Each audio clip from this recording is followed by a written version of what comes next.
게으른 농부의 미선나무 이야기. 절망의 돌밭에서 피어난 사랑. 미선나무의 향기는 어디서 오는가?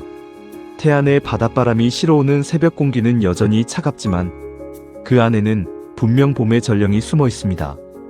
저는 이곳에서 퍼머컬처, 즉 자연의 순리에 몸을 맡기는 농법을 실천하며 저 스스로를 게으른 농부라 부릅니다. 남들이 새벽같이 일어나 파종의 숫자를 계산하고 수확의 효율이라는 자본의 잣대를 들이댈 때 저는 그저 뜰하게 앉아 바람의 결을 읽고 나무의 고동소리에 귀를 기울입니다. 제가 게으름을 자처하는 이유는 기다림의 미학을 믿기 때문입니다. 식물의 시간은 인간의 시계보다 훨씬 정교합니다. 우리가 서두른다고 꽃이 일찍 피지 않고 우리가 멈춰 있다고 계절이 비껴가지도 않습니다. 저는 그저 식물의 속도에 제 심장 박동을 맞추고 있을 뿐입니다. 직선의 속도에 지쳐 이곳 태안의 굽이굽이 흐르는 곡선의 길로 들어섰을 때 저는 비로소 진정한 인생의 얼굴을 마주했습니다. 그 굽이길 끝에서 만난 것이 바로 오늘 이야기할 미선나무입니다. 올 이른 봄, 잔설이 남은 척박한 땅에서 가장 먼저 기지개를 켜는 한 존재가 있었습니다. 진달래와 개나리가 눈치를 보며 아직 망설일 때 세상에서 가장 낮은 곳, 고통스러운 돌밭에서 가장 고귀한 향기를 뿜어내는 나무.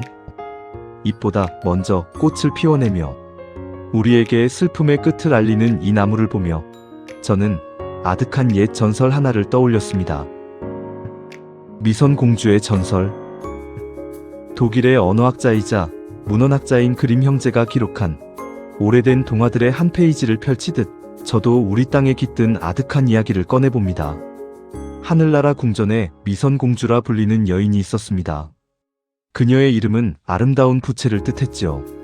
공주의 숨은 일과는 화려한 연회에 참석하는 것이 아니라 천상의 주인이 엄격히 금기시한 지상의 창을 통해 인간 세상을 내려다보는 것이었습니다.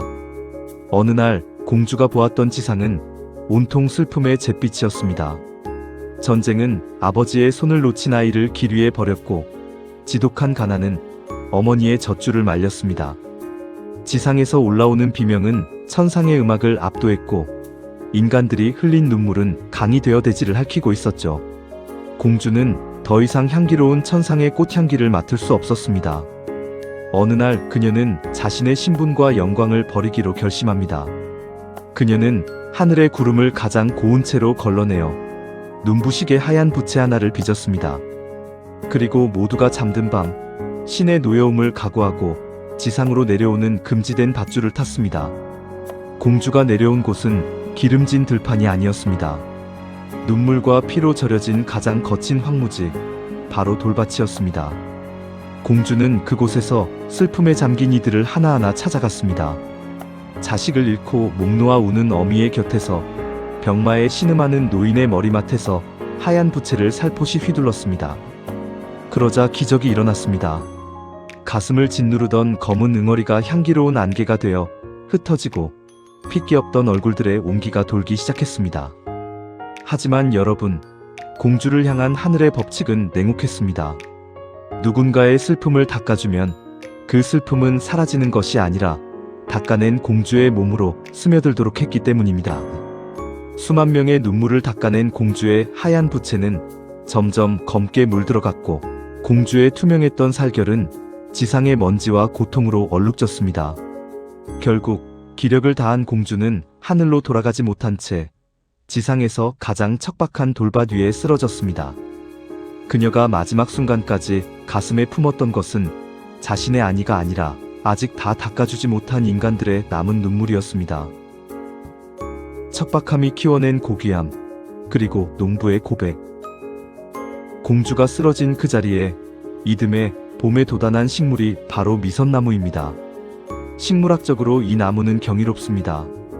전 세계에서 오직 대한민국에만 자생하는 일강일속일종의 희귀식물입니다.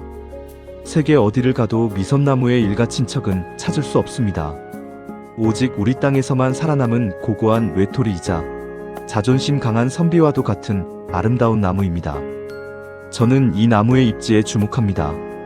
미선나무는 비옥한 토양을 거부합니다. 충북 괴산이나 영동의 자생지를 가보면 도저히 생명이 살 수 없을 것 같은 바위더미, 즉 애설, 낭떠러지 밑에 쌓인 암설의 퇴적지대에 뿌리를 내리고 있습니다. 왜일까요? 왜 가장 고운 향을 가진 꽃이 가장 거친 곳을 택했을까요? 독일의 철학자 니체는 말했습니다. 나를 죽이지 못한 고통은 나를 더 강하게 만든다 라고 말이죠. 미선나무는 본능적으로 알고 있었던 겁니다. 슬픔의 한복판에 서본 존재만이 진정한 위로를 건넬 수 있다는 것을요. 가을이 되면 미선나무는 열매를 맺습니다. 그 모양은 공주가 들었던 부채를 꼭 닮았습니다. 우리는 흔히 봄의 꽃만 탐하지만 미선나무의 진정한 완성은 그 부채 모양의 열매에 있습니다. 공주의 부채가 이제는 단단한 열매가 되어 스스로 바람을 일으키기 시작한 것이죠. 저는 그 바람이 오늘을 살아가는 여러분의 젖은 눈물을 보듬고 말려줄 것이라 믿습니다. 그것은 이제 당신의 슬픔이 다 닦였으니 이 부채로 희망의 바람을 일으키라는 죽은 공주가 보내는 무언의 전언일지도 모릅니다. 게으른 농부인 제 삶도 다르지 않았습니다. 영어 선생으로서 아이들을 가르치는 삶의 궤도 위를 달리며 1등이 되어야 하고 숫자로 결과를 증명해야 하는 지쳐가는 삶이었죠. 그런데 작년 초여름 어머니를 보내드리고 제 모든 싹이 돋기도 전 다시 장모님을 떠나보낸 이 봄날에 내 자신이 차가운 돌밭에 내던져졌을 때 비로소 미선나무의 향기가 들리기 시작하더군요. 진정한 향기는 안락한 온실이 아니라 살을 에이는 찬 바람과 부딪힐 때 완성된다는 그 평범하고도 위대한 진리를 저는 이 나무를 통해 다시 일깨움을 받았습니다. 당신의 마음속의 미선나무를 위하여. 시청자 여러분, 오늘 여러분의 마음은 어느 계절에 머물러 있습니까? 혹시 인생의 가장 척박한 돌밭에 홀로 쓰러져 아무도 내 눈물을 닦아주지 않는다고 원망하고 계시지는 않나요? 그렇다면 기억하십시오. 미선나무는 겨울의 끝자락, 모두가 절망에 잠들었을 때 가장 먼저 깨어나 당신을 기다리고 있다는 사실을요. 잎을 틔우기도 전에 꽃부터 피워내는 그 절박함은 당신의 슬픔을 한시라도 빨리 닦아주고 싶은 미선공주의 마음입니다. 미선나무의 꽃말은 모든 슬픔이 사라지기를 입니다.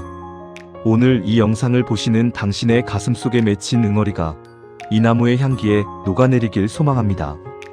비록 지금은 거친 자갈밭을 걷고 있을지라도 당신의 영혼 속에는 이미 순백색 미선나무 꽃망울이 맺혀 있을지 모릅니다.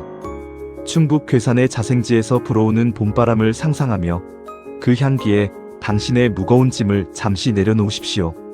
게으른 농부인 저는 이곳 태안에서 당신을 향해 미선나무의 꽃 향이 흘러가도록 작은 부채질일지언정 멈추지 않겠습니다. 당신의 삶이 꽃이 되는 그날까지 저는 이곳에서 미선나무와 함께 여러분을 기다리겠습니다. 오늘의 첫 번째 꽃 이야기가 당신의 지친 마음에 작은 미풍이 되었다면 구독과 좋아요로 저와 함께 이 길을 걸어주십시오. 당신의 삶이 꽃이 되는 그날까지 게으른 농부의 전원 생활은 계속됩니다. 감사합니다.